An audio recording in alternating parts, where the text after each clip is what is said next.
Estoy comprometido a no ser autoritario, no queremos más autoritarismo. Y desde el poder, desde el gobierno, vamos a impulsar fundamentalmente eso, la industria nacional, la empresa privada, la pequeña empresa. Tenía la idea, por lo que había leído de ti, que tú eras un hombre de izquierda, más bien socialista. Yo no soy socialista. No, yo creo que ya el mundo de hoy, la América Latina que viene, requiere un salto adelante.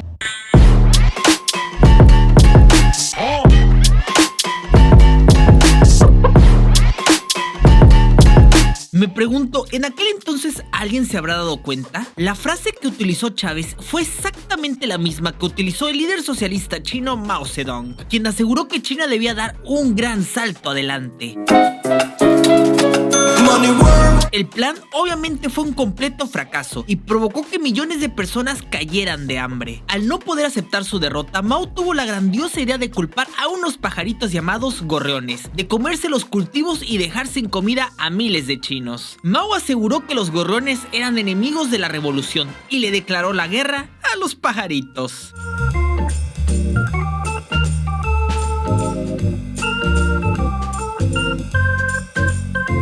Millones de chinos salieron al campo a combatir en una épica batalla a los gorriones, acabando con casi toda la especie de pajaritos. Pero Marco Polos Mao olvidó un pequeño detalle llamado cadena alimenticia. Los gorriones eran el depredador natural de las langostas, que al quedar completamente libres comenzaron a reproducirse como locas, al grado que causaron una plaga tan grande que acabó con los cultivos de media China. Este error provocó la gran hambruna china, que acabó con la vida de 40 millones de personas. Ese fue el resultado del gran salto adelante.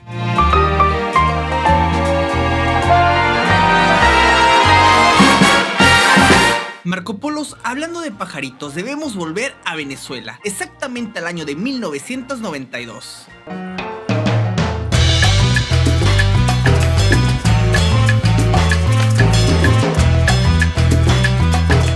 Venezuela, el que alguna vez fue considerado como el millonario de América, estaba atravesando una profunda crisis económica y social. Los venezolanos estaban cansados de un gobierno que le había fallado al pueblo, y cuando nadie lo esperaba, un comandante llamado Hugo Chávez llevó a cabo un intento de golpe de estado contra el presidente Carlos Andrés Pérez.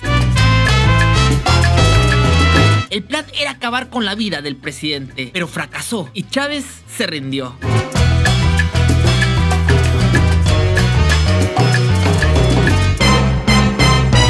Ese día se marcó el inicio de la leyenda, el inicio de Hugo Chávez.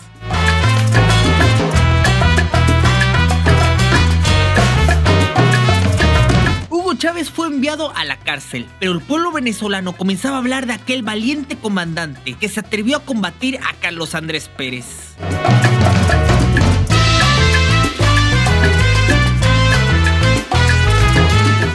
Eso es Chávez, es un comandante con todos sus amigos, con todo lo que hicieron en este país. Lo que hicieron fue buscar el mejoramiento de Venezuela, acabar con los corruptos, un corrupto como Carlos Andrés Pérez. Los venezolanos sentían que era hora de un cambio verdadero.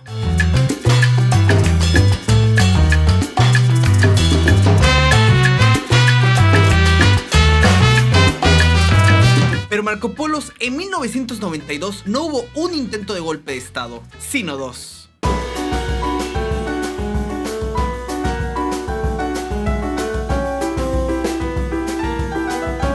El 27 de noviembre de 1992, un grupo de tropas rebeldes intentó capturar al presidente Carlos Andrés Pérez. Su idea era sacarlo del poder y establecer una junta cívico-militar como gobierno de transición. También tenían pensado liberar al comandante Chávez. Además, en esta ocasión tomaron hasta aviones.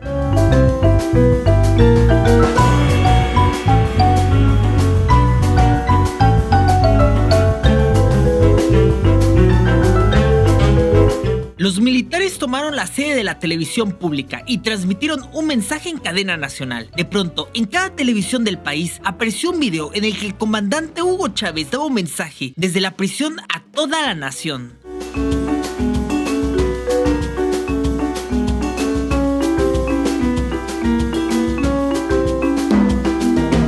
El intento de golpe de estado fracasó rotundamente. Algunos militares fueron capturados. Sin embargo, otros alcanzaron a escapar y fueron rumbo a Perú. Marco Polos peruanos, ¿recuerdan qué fue lo que ocurrió en el año de 1992?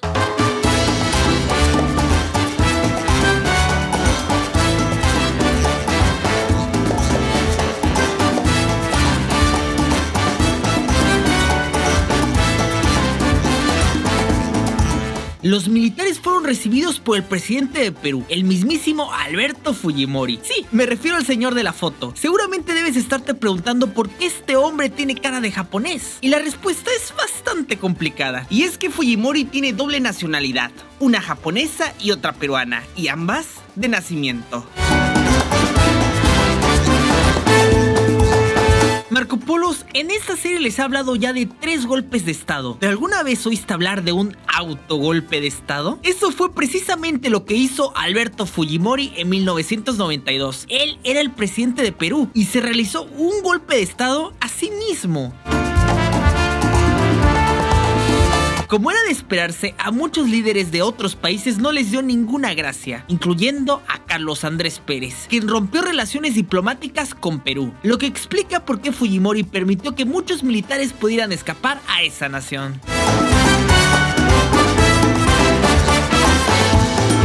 Marco Polos, muchos de los militares que escaparon rumbo a Perú eran de la total confianza de Hugo Chávez, al grado que muchos de ellos forman parte del actual gobierno de Venezuela. Sin embargo, ahora debemos ir al año de 1993, un año que no quedó exento de polémicas.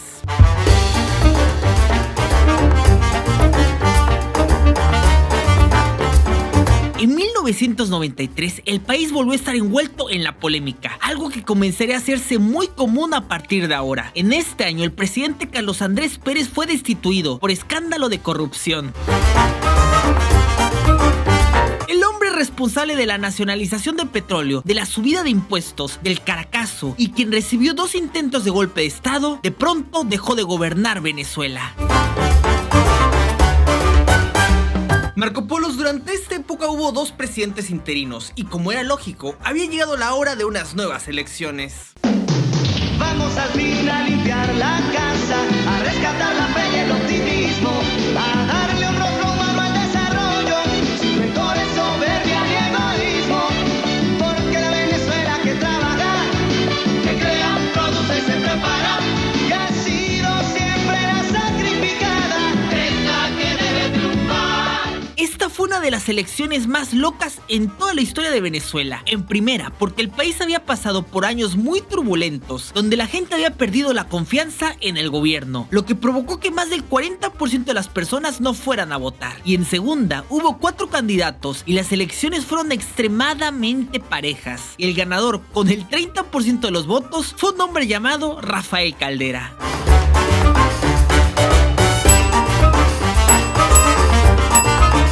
Pero Marco Polos, la victoria de Caldera no fue casualidad.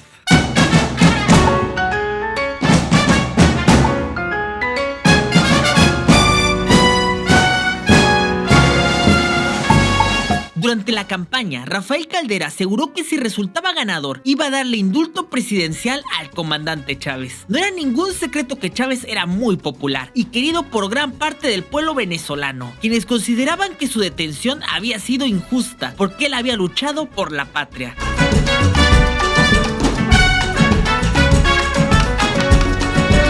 Además, había una fuerte campaña liderada por una mujer llamada Cilia Flores, que pedía la liberación del comandante. Caldera, consciente de la situación, la utilizó para ganar muchos votos, y en parte fue esa promesa la que lo llevó a ganar la presidencia. Y en 1994, Caldera cumplió con su palabra y liberó a Hugo Chávez.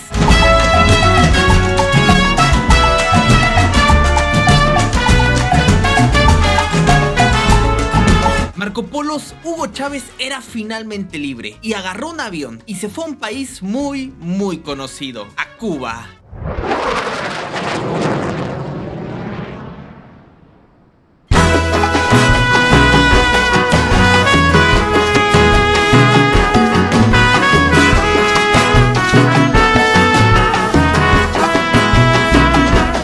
Chávez había llegado al aeropuerto de La Habana, donde al bajar del avión fue recibido con los brazos abiertos por el mismísimo Fidel Castro. Hugo Chávez era visto como un auténtico héroe. Y no solo eso, durante su visita en La Habana, Chávez dio una conferencia donde reconoció que Fidel era su ídolo e inspiración. Anoche, cuando recibí la inmensa y agradable sorpresa de ser esperado en el Aeropuerto Internacional José Martí por él mismo en persona, le dije: yo no merezco este honor, aspiro merecerlo algún día en los meses y en los años por venir. Hugo Chávez no mintió. Él desde el primer momento dijo que el modelo cubano era un ejemplo a seguir.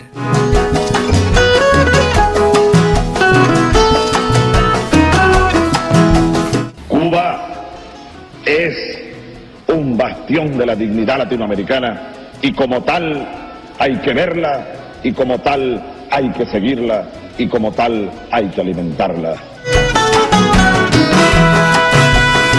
Fidel Castro había encontrado a su pupilo, un hombre que le ayudaría a cumplir su ansiado plan que había comenzado 4 años atrás en un país muy famoso llamado Brasil.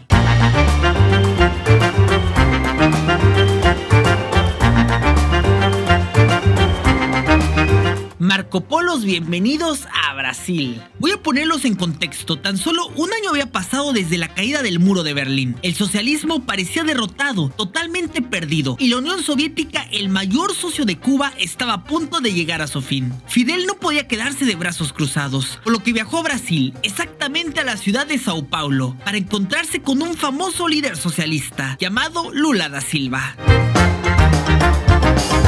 Fidel y Lula se dieron cuenta que la izquierda latinoamericana no podía seguir por el mismo camino, que en el plano económico no podían competir, por lo que decidieron volverse abanderados de la lucha por los derechos humanos y utilizar los colectivos y el activismo para llevar el socialismo a cada rincón de América Latina.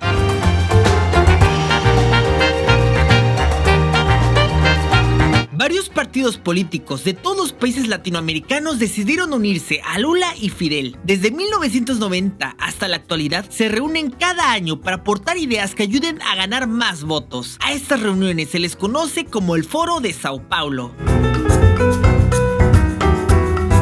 Al principio solo los Castro eran los únicos miembros del foro que tenían el poder de su respectivo país. Pero con el tiempo, el plan de Lula y Fidel comenzó a rendir sus frutos y de pronto los partidos políticos inscritos en el Foro de Sao Paulo comenzaron a ganar elecciones. Muchísimos presidentes han salido del Foro de Sao Paulo. Hugo Chávez y Nicolás Maduro en Venezuela, Lula y Dilma Rousseff en Brasil, los Kirchner y Alberto Fernández en Argentina, Evo Morales en Bolivia, Rafael Correa en Ecuador, Daniel Ortega en Nicaragua e incluso Andrés Manuel López Obrador en México. Así fue como la izquierda conquistó América Latina.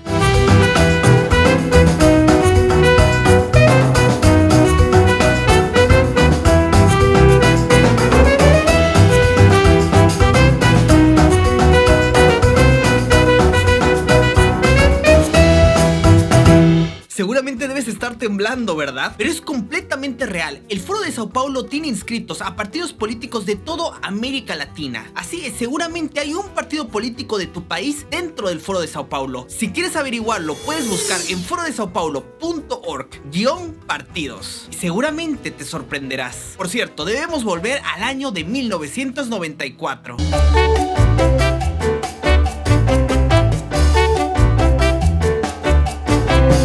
Los Marco Polos cubanos sabrán que cuando Chávez visitó Cuba no era cualquier época, sino que estábamos en un momento muy especial, tanto que se llamó periodo especial, porque tras la caída de la Unión Soviética, Cuba dejó de tener quien le proporcione recursos y entró en una dura crisis económica. Por eso Fidel vio en Chávez a su nuevo pupilo, a esa persona que le ayudaría a sacar al país de la crisis en la que estaban. Pero no solo eso, Fidel también vio en Chávez a un líder, a una persona capaz de no solo lograr ganar elecciones en Venezuela, sino como alguien que serviría de ejemplo para toda la izquierda en Latinoamérica. Por eso Fidel enseñó a Chávez todo lo que necesitaba saber para llegar al poder en Venezuela. Hugo Chávez estuvo preparándose en Cuba y tras un buen rato en La Habana era hora de volver a su hermosa Venezuela.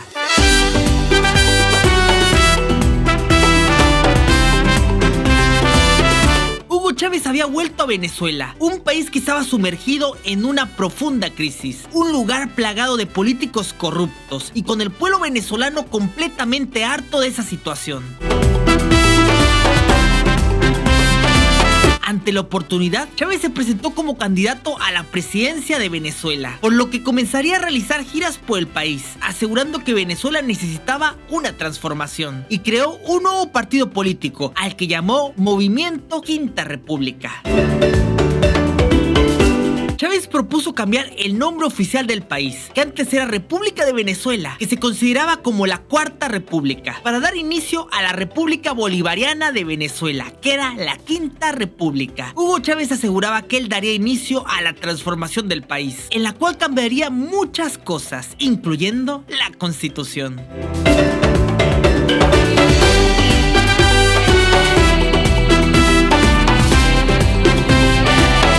Queridos Marco Polos, quiero enviar un gran saludo a Cougar Master, un auténtico Marco Polo legendario. Muchísimas gracias por el apoyo. Por cierto, Hugo Chávez parecía ser un sujeto un poco excéntrico, y esto debía dar indicios de que algo andaba mal, muy mal. Sin embargo, algo pasó, que de pronto parecía ser alguien medianamente normal.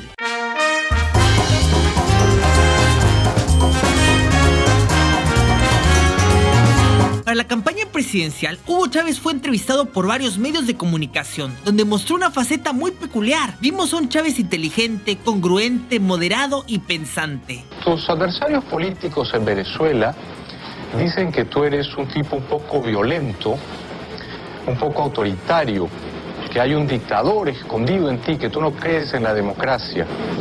¿Qué dices tú? Yo soy de verdad un demócrata, yo soy un hombre formado con mentalidad democrática. Tú sabes que el ejército venezolano es un ejército que ha dado saltos hacia adelante. Yo pertenezco a una generación de militares humanistas que fuimos a las universidades. Si tú eres un demócrata, un humanista y estás formado en esa tradición, ¿cómo explicas el golpe que quisiste darle a Carlos Andrés? Carlos Andrés había sido escogido por el pueblo, tú eras un militar en actividad. ¿Esa fue una decisión de un demócrata? ¿Cómo nos la explicas, por favor? El 4 de febrero de 1992 hay que estudiar, hay que conocer y analizar lo que había pasado en los años previos. Jaime, mira, de verdad cuando tú te juramentas, cuando uno se juramenta como soldado, uno jura defender su país y su gente. Ahora, resulta que Carlos Andrés Pérez, 3 años antes de nuestra rebelión, mandó las tropas del ejército a la calle cuando ocurrió aquel Caracazo. ¡Wow! Hasta parece otra persona, ¿verdad? Hugo aseguró que iba a trabajar de la mano con los empresarios y estaba abierto a la inversión extranjera. ¿Los bancos en manos privadas o todos en manos del Estado? No, en la banca nosotros estamos de acuerdo en que estén en manos privadas, incluso quisiéramos que se abra la banca nacional a la competencia de verdad con la banca internacional. Si tú ganas la presidencia, ¿te vas a llevar bien con los empresarios venezolanos? O sea, ¿vas a respetar que la creación de la riqueza en Venezuela esté en manos de la iniciativa privada, o tú crees que la riqueza la debe administrar y crear y repartir el Estado? ¿Te vas a llevar bien con los empresarios o los vas a tratar mal? No, es que ya me llevo bien con ellos, Jaime. Yo me reúno permanentemente, mira, con Fedeagro, Fedeindustria, estoy explicándoles nuestro proyecto y cada día se van bajando los telones esos que han querido lanzarnos de socialistas, de enemigos de la empresa privada. Incluso Chávez afirmó que él no era socialista. Yo te confieso que estoy un poco sorprendido. Yo tenía la idea, por lo que había leído de ti, que tú eras un hombre de izquierda, más bien socialista. Pero por lo que me cuentas ahora no estoy tan seguro de eso. ¿Tú eres un hombre de izquierda? ¿Te declaras, digamos, socialista, si cabe una etiqueta ideológica. ¿Cómo te defines tú ideológicamente, Hugo? Yo no soy socialista, no, yo creo que ya el mundo de hoy, la América Latina que viene, requiere un salto adelante. Vamos más allá del socialismo, incluso más allá del capitalismo salvaje, como lo llama el Papa Juan Pablo II.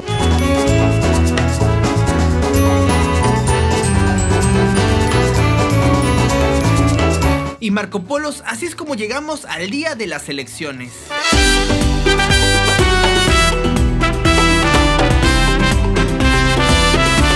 Las entrevistas que dio Hugo Chávez había provocado mucha confianza entre los escépticos. Además, la gente pensó que Chávez no podía ser socialista, porque solía mencionar a Cristo en sus discursos. Esto se debe a que el socialismo es mayoritariamente ateo. Los líderes socialistas históricamente se han opuesto a la religión. Jaime, permíteme decirte, yo que soy muy católico, fui hasta monaguillo, mamá quería que yo fuera cura. Creo que es apuntar hacia un nuevo tiempo, apuntar hacia la transformación de un mundo, un nuevo mundo. Aquel día, muchos intelectuales y empresarios, hartos de una partidocracia venezolana que había fracasado rotundamente, salieron a votar por un cambio. Salieron a votar por Hugo Chávez. Y al final del día, las encuestas dieron a Chávez como ganador. Su victoria había sido contundente. La gente saltaba de alegría. Había comenzado la nueva República Bolivariana.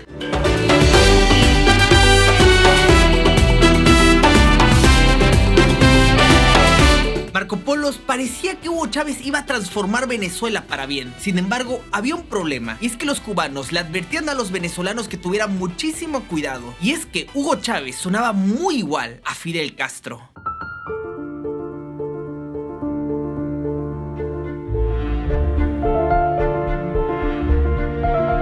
What is your political philosophy? Are you a communist or a Marxist? There is not communism or Marxism in our ideas. Our political philosophy is representative democracy and social justice in a well-planned economy.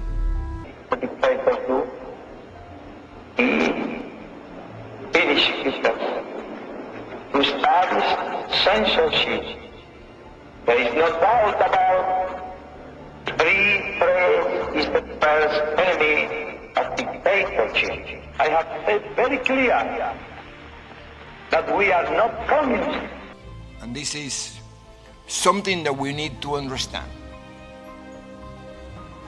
What is happening in our backyard today, I experienced as an 11-year-old. I remember vividly all the promises that a guy named Castro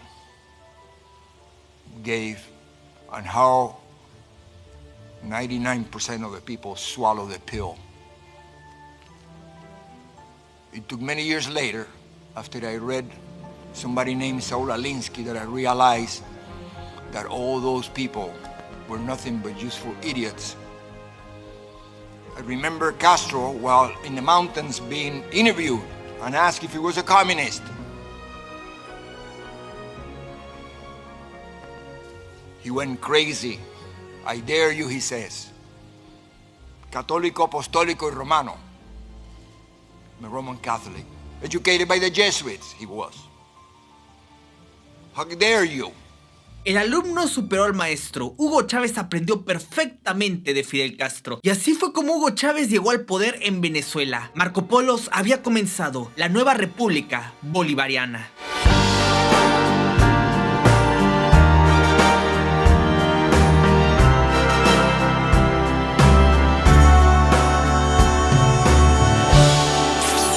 No creo que haya sido placentero para ustedes, no lo ha sido para mí, ver esa entrevista y recordar que este señor es un embustero, que es un mitómano profesional, que en aquella ocasión, como en toda la campaña, se burló de la gente cándida e ingenua que confió en él. Señor comandante Hugo Chávez Frías. Él fingió, simuló ser alguien que no era en verdad. Él ocultó sus verdaderos colores, sus verdaderas convicciones, jugó a ser un moderado, un demócrata, cuando no lo era. Cuando era solo un aprendiz de dictador, un dictador encubierto. ¿Jura usted cumplir fielmente los deberes inherentes al cargo de presidente constitucional de Venezuela? Por eso esta entrevista que hemos visto hoy creo que tiene un valor particular, porque demuestra que Chávez hizo una operación de gigantesco embuste nacional cuando fue candidato a la presidencia en Venezuela. Juro delante de Dios, juro delante de la patria, juro delante de mi pueblo, que sobre esta moribunda Constitución haré cumplir, impulsaré las transformaciones democráticas necesarias para que la República Nueva tenga una carta magna adecuada a los nuevos tiempos. Lo juro.